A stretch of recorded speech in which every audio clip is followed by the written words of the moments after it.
bagian kedua, karena kemarin pada bagian pertama kita sudah belajar tentang mendeskripsikan konsep persamaan dasar akuntansi, mulai dari pengertian persamaan dasar akuntansi, manfaatnya, lalu kita juga sudah mengidentifikasi kelompok akun dan akun-akun yang ada di dalam masing-masing laporan keuangan.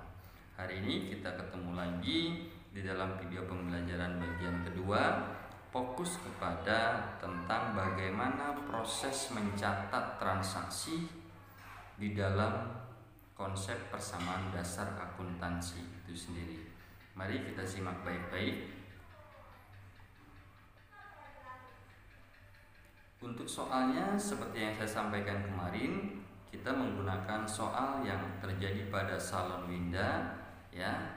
Nanti akan saya berikan contoh proses pencatatannya, 1 atau 2 transaksi, dan selanjutnya harus kamu selesaikan di rumah.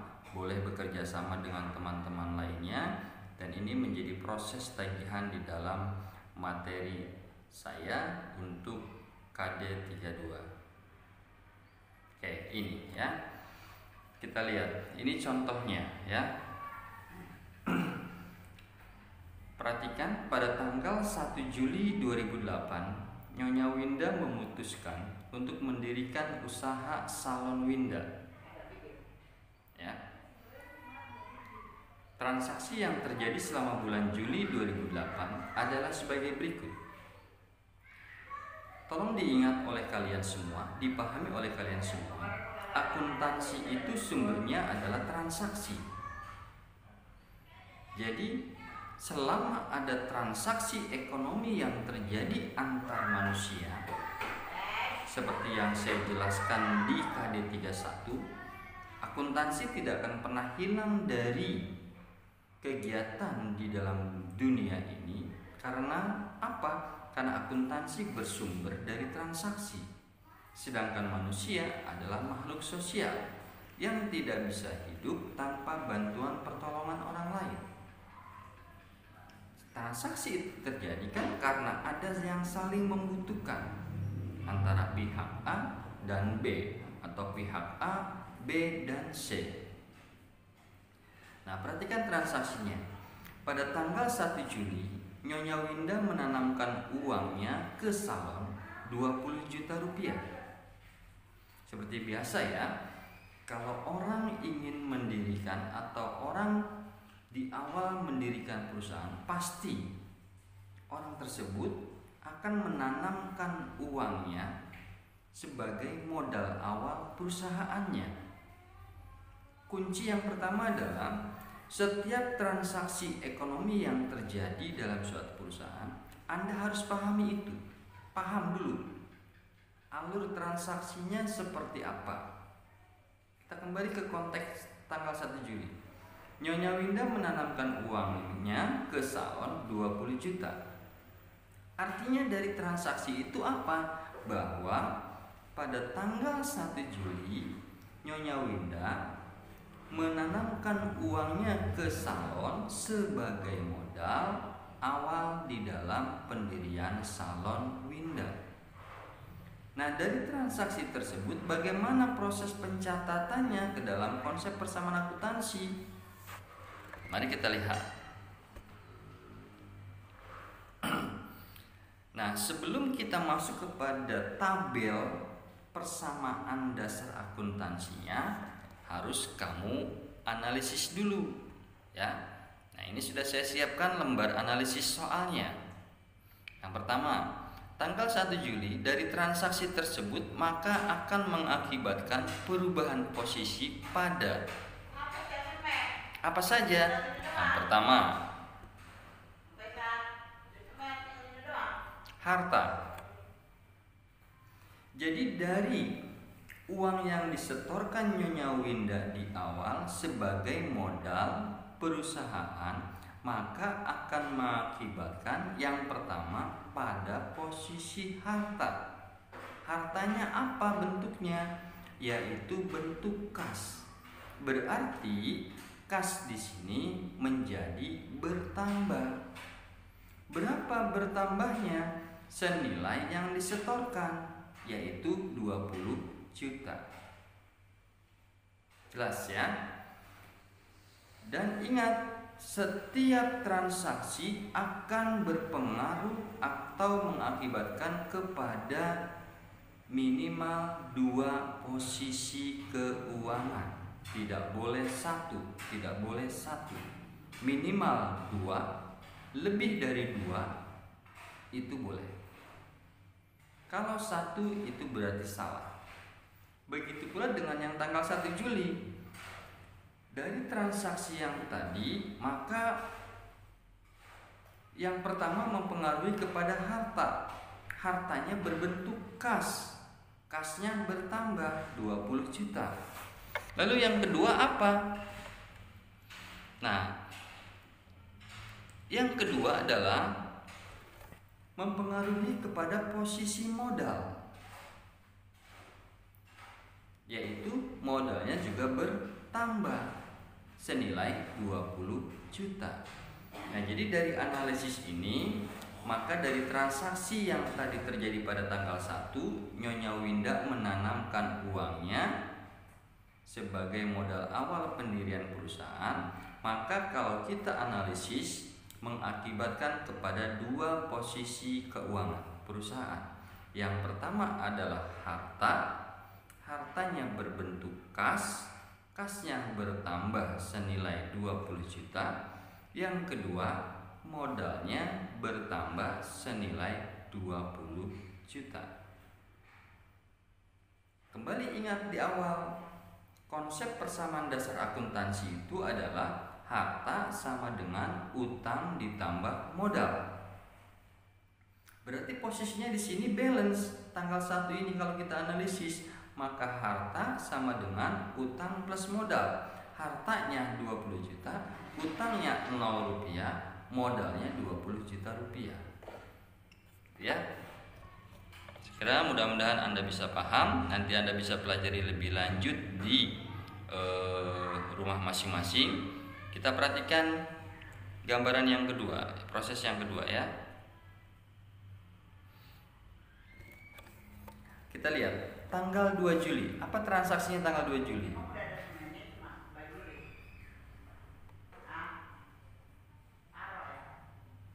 Oke. Tanggal 2 Juli di sini transaksinya adalah dibayar sewa gedung selama 1 tahun sebesar 3 juta. Ingat yang tadi saya sampaikan, pahami setiap transaksinya, alur ceritanya bagaimana. Nah, ini dari transaksinya tanggal 2 Juli itu dibayar sewa gedung selama 1 tahun 3 juta rupiah.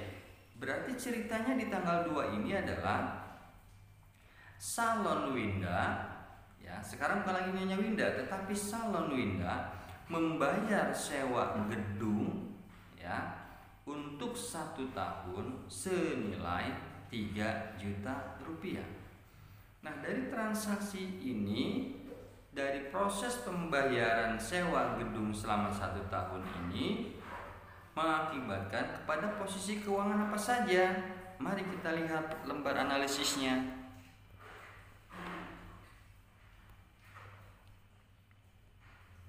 Oke, isi tanggal 1. Nah, sekarang kita lihat tanggal 2. Maka dari tanggal 2 itu akan terjadi perubahan posisi keuangan pada 1 adalah kas. Perubahan yang pertama terjadi pada posisi harta. Hartanya apa? Yaitu kas. Kasnya bertambah atau berkurang? Jelas. Karena tadi tanggal 2 itu adalah Salon Winda membayar sewa gedung, berarti kasnya berkurang. Gampangnya begini, setiap ada proses pembayaran yang terjadi pada perusahaan secara tunai, itu pasti akan mempengaruhi kepada kas, ya, kasnya menjadi berkurang. Nah, begitu pula dengan tanggal 2 analisisnya, berarti mempengaruhi kepada posisi harta. Hartanya yaitu kas, kasnya berkurang senilai 3 juta. Lalu perubahannya pada posisi apa lagi? Nah, terjadi pada posisi harta juga, tidak pada posisi utang ataupun modal. Kenapa? Karena tadi transaksinya itu kan berkurangnya kas senilai 3 juta adalah untuk membayar sewa gedung. Nah, di dalam akuntansi, pembayaran sewa gedung, pembayaran sewa bangunan itu bisa diasumsikan sebagai harta, bisa juga diasumsikan sebagai beban atau expense. Nah, di sini saya contohkan pembayaran sewa gedung itu kita asumsikan, kita anggap sebagai harta. Maka posisi pengaruh yang kedua adalah pada posisi harta, nama akunnya adalah sewa dibayar di muka. Sewa dibayar di mukanya menjadi bertambah senilai 3 juta rupiah. Kesimpulannya berarti dari tanggal 2 tersebut, maka pengaruh yang pertama adalah pada posisi harta, hartanya adalah kasnya berkurang senilai 3 juta. Pengaruh yang kedua pada posisi harta juga, hartanya berbentuk sewa dibayar di muka, sewa dibayar di mukanya bertambah senilai 3 juta. Nah, ini dua penjelasan dari dua transaksi pada contoh soal pembelajaran kita saat ini, ya. Sekarang kita lihat bagaimana proses pencatatannya ke dalam persamaan dasar akuntansinya. Nah, ini penjelasan analisisnya ya. Nanti boleh kamu baca, kamu pahami kembali di rumah masing-masing kenapa analisisnya bisa seperti itu. Oke. Nah, kita lihat. Nah, ini adalah namanya persamaan dasar akuntansi. Bentuknya seperti ini, ya. Terbagi menjadi dua, ya. Posisi harta, ya, dan posisi utang ditambah modal. Harta, utang ditambah modal. Harta sama dengan utang ditambah modal. Artinya berapapun nilai harta maka harus sama dengan nilai utang ditambah modal. Paham ya? Konsepnya adalah balancing, seimbang. Kalau tidak seimbang berarti ada yang salah.